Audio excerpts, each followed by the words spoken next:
Welcome to Module 1, Creating Your Own Website. Creating a website has become so much more simple in modern days. There's no longer a need to learn HTML code or type long strings of commands between angle brackets. Now, many platforms have created user-friendly, accessible, highly integrated website building programs which allow you to quickly and simply get your information up on the web. One of the most simple website builders is Google Sites. It is easily accessible through the Google Apps and freely available to anyone with a Gmail account. To get started, click the Google Apps icon and then the Sites button. That will bring you to the Google Sites homepage where you will see a list of pre-made templates. The template options in Google Sites is fairly limited, but for the purposes of an online teacher, I think that's great. A great starting point to get familiar with creating a website and the tools available. There are these education-themed templates, which are great as they come with formatting that have been created with educational purposes in mind. So go ahead and click on this class one to get started creating your class website. This is going to bring you into the editing view and the customization starts here. So the first thing to do is just to get familiar with kind of where all the tools are. The main tool hub is over here in the navigation bar that's on the right hand side. There are some tools up at the very top that we might need to get familiar with a little bit later, but one of my favorite tools is the undo button that's right up here. If you accidentally delete a whole bunch of pictures or an entire text box, no worries, just undo. As I'm scrolling through here, you'll notice that different things kind of highlight while I scroll my mouse over them or hover my mouse over them, as well as over here. These are also intuitive tools that pop up to help guide you into where you should click or how to make changes to these different items. One useful purpose for developing a classroom website is for parent communication. So you might want to just change the name of your class to get started and maybe give parents a little bit of simple background information about yourself. Once you've got the feel of kind of customization, then you might want to think about all the different types of things that you're going to share with parents. And this is where the pages come in handy. Up at the top, you'll see these pre-made, created pages. And if I click on these buttons, it's going to bring me into where I can customize this particular page. I can also access the pages that are linked over here. This class template comes with schedule and newsletter in mind, and I think those are great things to start sharing with families. The website can become a hub for all parent information, and it can help them reduce the burden of sifting through emails to find that last month's newsletter, while simultaneously trying to track down the field trip notice paper that got crumbled at the bottom of your child's backpack. All of the information can be stored and retrieved through the website. So it does really streamline things. If you want to add a new page beyond schedule and newsletter, click this plus button down at the bottom. That's going to bring up this new page dialog up here. And one thing that I like to share with my parents on our website is a gallery of artwork. So I'm going to create a gallery page. If I don't like the order that it popped up, then I can just click and drag in this navigation bar over here, and it will replace where that shows up. I can also add a subpage. Perhaps I want to do a September artwork gallery or an October artwork gallery. I can do that by clicking on the options, 3 dots over here in the right-hand corner, and adding a subpage.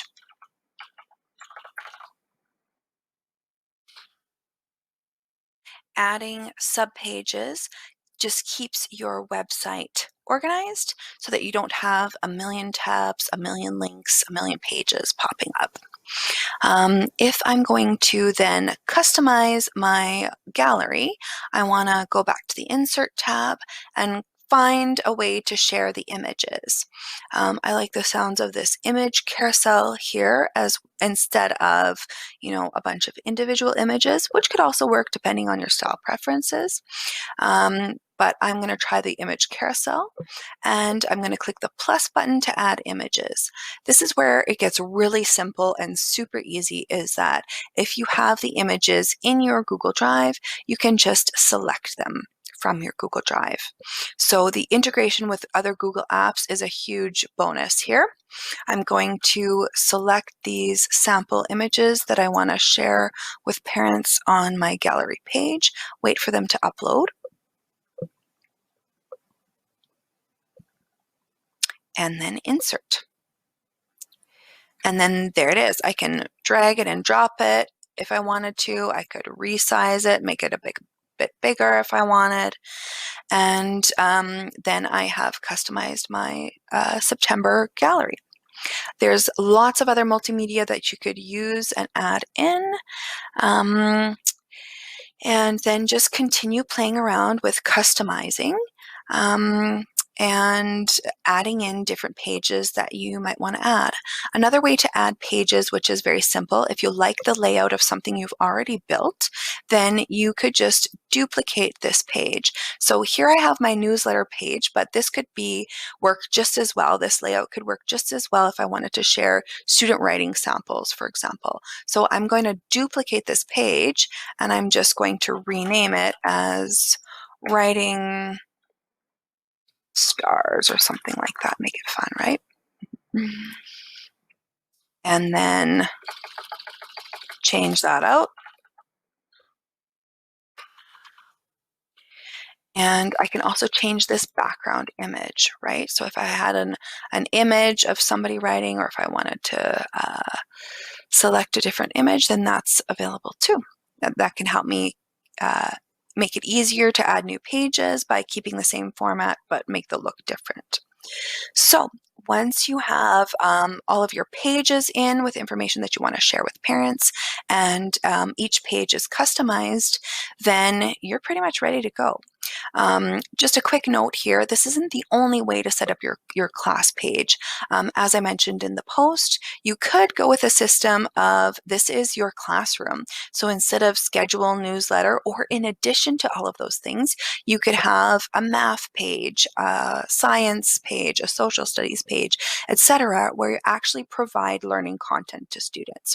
I won't get into that here, but other than just to point you to the links that I shared on my module post.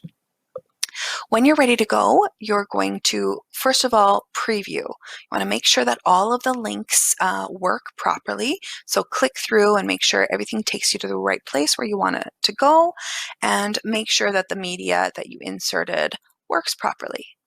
Looks great. When everything is looking the way you want it to, then the next step is to publish it live on the web. Click the Publish button, give it a name,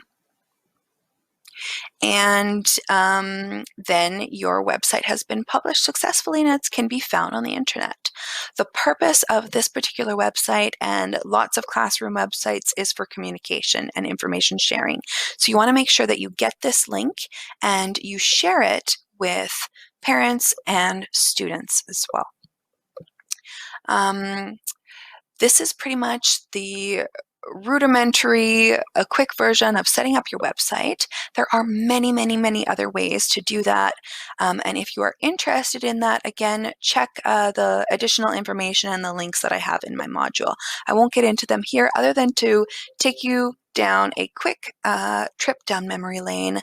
About 10 years ago, I started my own website for a home-based bakery that I was into, and this is created on Wix.com. A very familiar feel here, but some interesting and fun things that you're able to add, such as pictures in a flip-through book, music, and a contact form Wix.com is another very easy website builder. It is free as long as you stick with their domain name.